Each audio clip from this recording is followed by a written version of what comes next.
How do you go from this to this? There is a method that I want to share with you that's going to drastically improve your drawing skills. And since I'm sure that a lot of you are self-taught, I'm going to show you a little cheat that uses this. So stay tuned for the end. So let me show you this method. It's so simple. It's just as easy as having your subject and your model at the same size. You may have heard about this method under the name side size. It's simply a term that says that, well, the drawing and the model are at the same scale. And what does it mean? Why do I insist? Because when your model and your subject have the same scale and are placed next to each other like that vertically, it will facilitate the amount of visual work that you have to do if you want to draw from a model. Let's imagine that my model is not here right next to my subject, but somewhere around here. Every time I look at my model, I'm going to have to deal with a lot of visual distortions. So the proportions are going to be much more difficult to find. If my model then is super tiny, like that, even if I have a proportional divider, it's going to take a lot of brain power to just enlarge. With the proportional divider, it's making it easier. So you're using a tool to compensate for an extra difficulty that you don't have to give yourself in the first place. This is why this method is so great. When you're just beginning, you don't have to take a very small model and use a proportional divider to upscale it. You can use a model that has exactly the size that you want for your final subject. But seriously, just try this method. You would be surprised how many people naturally just don't think about it and use whatever model of whatever size at whatever angle at whatever position. So if my model is here, every time I have to look at my model, I have to turn my head to go back to my subject, turn my head.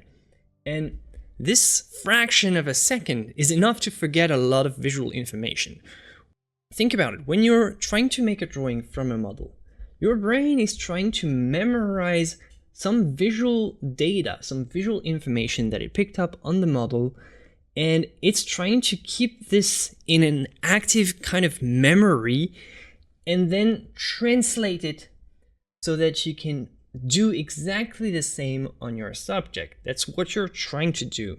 But this information is just so subtle, so precise, that it's very easy to just forget about it or lose some core information. Well, let's say I want to memorize the spacing between this hairline here and this eye right there, but it doesn't take a lot of time for me to completely forget about this information when I reach the subject finally.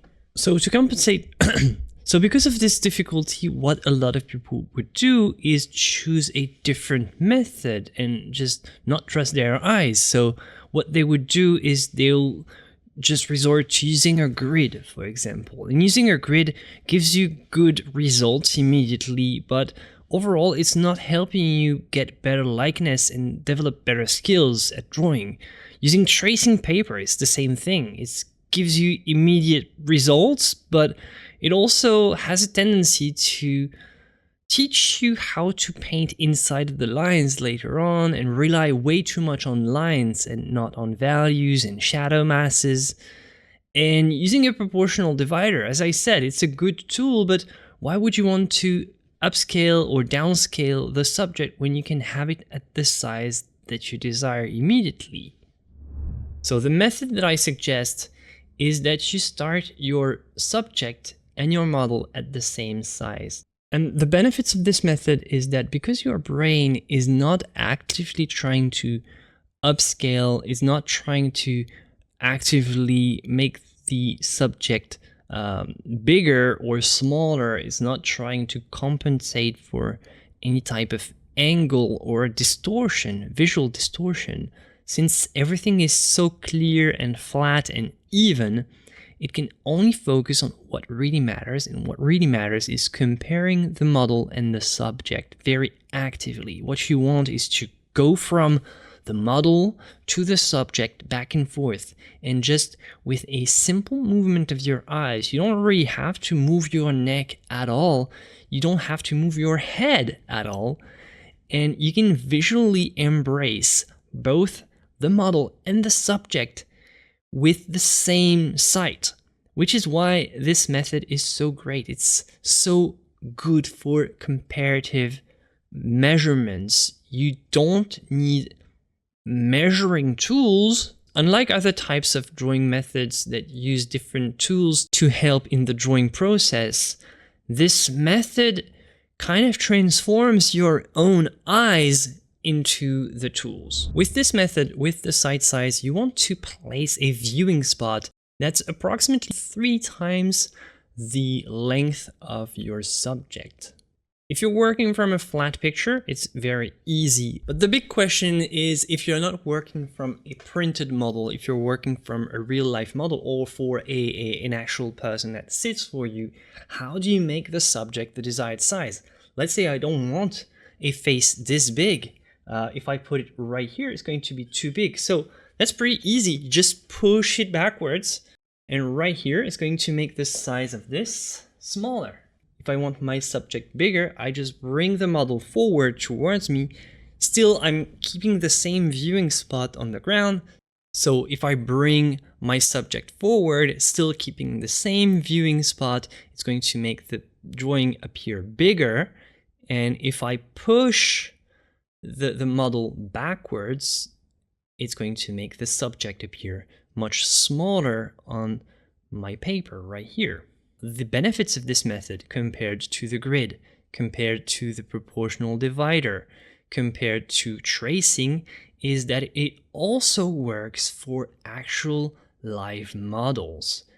Right here, it's not a live model, but it kind of mimics, like you could have a person sit right there. Just put a chair behind your easel and ask the model to sit right there very quietly, not move too much, and you're good to go. So this method ultimately can transfer to actual real life drawing, which is not the case for a grid. It's not the case for proportional dividers. It's not the case for tracing.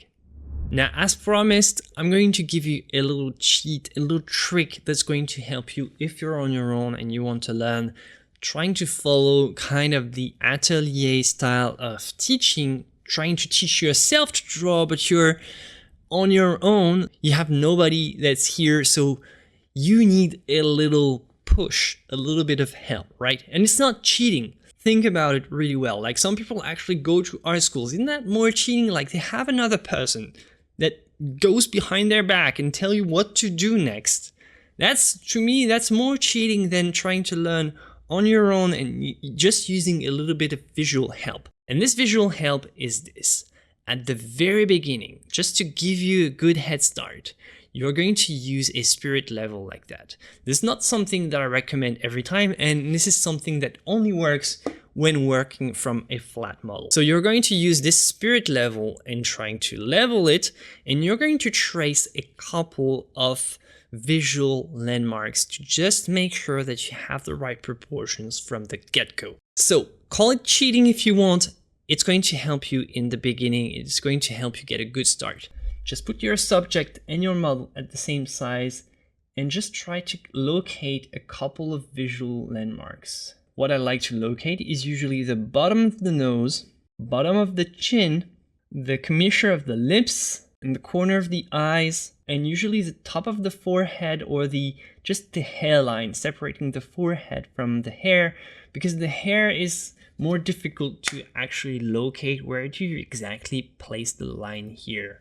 And once you have these vertical lines, they're going to be like anchor points, and you just have to keep making the drawing around these anchor points, and you can be certain that these lines are accurate 100%. It beats having someone behind your back saying, oh no, the eye is too low. You can also use a T-ruler like that. If your board is perpendicular, make sure your board and your paper are perpendicular, just to be sure that measurement is correct. Make sure that the edge of your board is very straight and flat and even. otherwise the measurement is not going to be as good. In my case, it's not accurate because this is not what I used. I actually used the spirit level. And you actually just use this trick in the beginning, and one little extra cheat or a little extra push that you can use if you want is to measure the width with, well, this is not a proportional divider, it's a 1-to-1 proportional divider if you want, and just measure the widths and make sure it's the same on your model and on your canvas. And with that, you should be good to go. So that's it, that's the method. Should you use this method all the time? No. You should use this method if you struggle with drawing, if you want to improve at proportions, likeness, accuracy.